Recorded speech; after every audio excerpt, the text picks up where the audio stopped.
को नहीं आता है, नन्ना मुन्ना लोग को नहीं आता है। इधर किसी को कोई तो कुछ बोला था, कोई तो कुछ बोला था, क्या बोला था? क्या? झिलमिल प्रिया। थोड़ा सा गा के सुना दीजिए।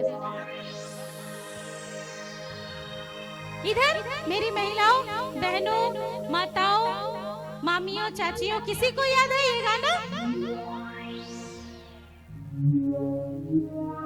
आपके लिए ही ये गाना बजा था, आपके लिए ही ये गाना बना था। गा रहे हैं ये पुरुष लोग और महिलाएं बिल्कुल चुप शांत बैठी। अरे अपने रूप का कुछ तो तारीफ कर लीजिए। क्या रूपा करे झिलमिल झिलमिल,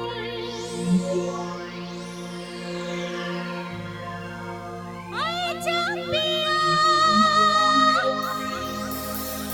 तनिया तेरी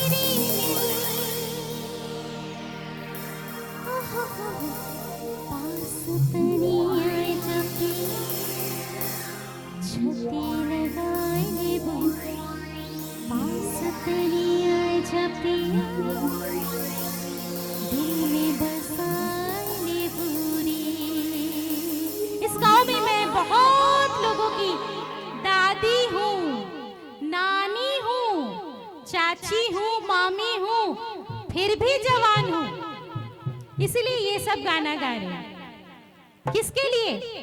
क्योंकि मैंने जो उम्र 16-17 वर्ष को पीछे छोड़ रखा है, वो उम्र अभी भी यहाँ पर मौजूद है। कितने लोग 16 वर्ष के हैं? हाथ उठाइए। 16 साल का? अरे शर्माइए नहीं, हाथ उठाइए, ये बहुत कीमती वर्ष होता है। 17 साल के कौन है? अरे पीछे से हाथ उठा। आपको थोड़ी पूछ रही हूँ, इधर पूछ रही हूँ, लड़कियों को पूछ रही हूँ। अच्छा, आप तो 21 के होके 17 साल में हाथ उठा रहे हैं, ऐसे थोड़ी चलता है। इधर कौन है 18 साल के? 18 वर्ष की कोई है? अरे रिश्ता देख दूंगी। हाँ ठीक ठीक, हाथ उठाइए, रिश्ता देखूंगी आपके लिए मैं। 21 की कौन है? 21 की? कोई जवाब नहीं दे रहा है। पीछे बहुत लोग खड़े हैं लाइन पे, है ना? पीछे से आवाज आ रहा है। रूपा करे झिलमिल झिलमिल, आए जा पिया तनी मोर सिरे में, पास तनी आए जा पिया। बहुत लड़कियों के मन में लड्डू फूट रहे हैं, लेकिन मेरी बातों को अपनी जुबान तक नहीं ला रहे।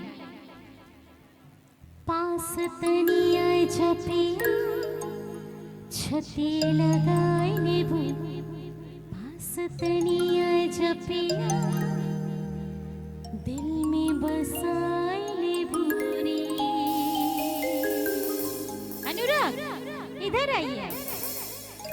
मैंने सुना आप भी कंवारे हैं, तो एक बंदा तो मेरे पास ही खड़ा है। भाई हाथ उठा लीजिए अभी से। मेरे हाथ में, मेरे जिम्मे में नहीं, पक्का ना? क्या रामदेव बाबा बनना है? खोज दीजिए, आप ही खोज दीजिए। हाँ, तो ये आप लोग एकदम मेरे साथ है ना? अनुराग जी के लिए मुझे ढूंढना है, तो भाई लाइन में लग जाइएगा जितने लोग हैं। पास तनिया जपिया, स्केल स्केल मत छोड़िएगा।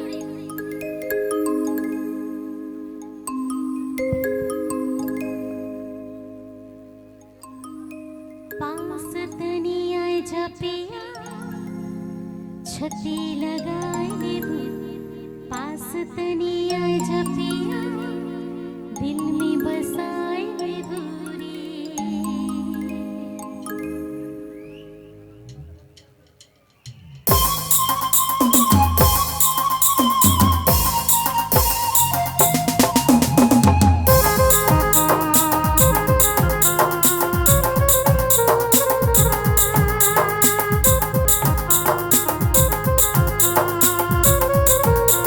अच्छा, डर के मारे डांस शुरू हो गया है अभी।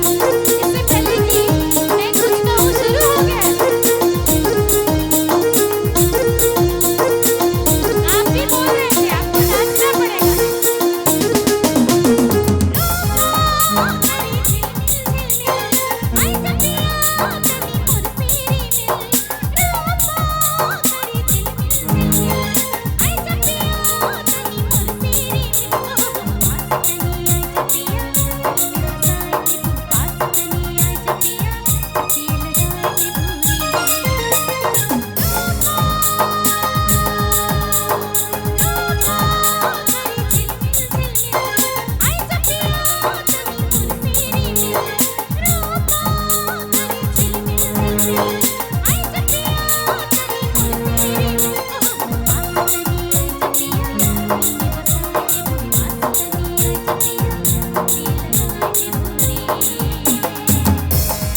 से विराम के बाद, और भी कुछ कलाकार हैं शायद ना, थोड़े से विराम के बाद फिर मिलती हूँ आपके साथ। बहुत बहुत शुक्रिया।